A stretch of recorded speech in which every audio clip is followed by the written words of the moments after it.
ହଉ ଆଜି ମୋ ଝିଅ 20 ମାର୍କ ଆଣିଛି।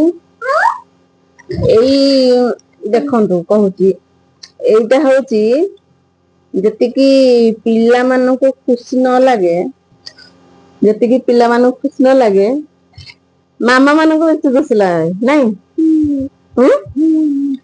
କାହିଁକି କହିଲ?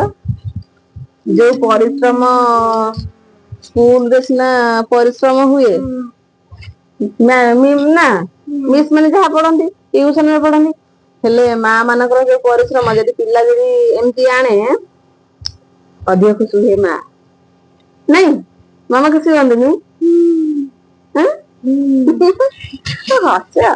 ତେଣୁ ମାମାର ହସ। ହଉ ଭେରି ଗୁଡ। ଭଲ ପାଠ ପଢିଲେ ଯାହା କହିଲେ ସେଇଆ କରାହବ ହେଲା। ଆଉ ସାଙ୍ଗମାନେ ହାଇ କରିଦିଅ।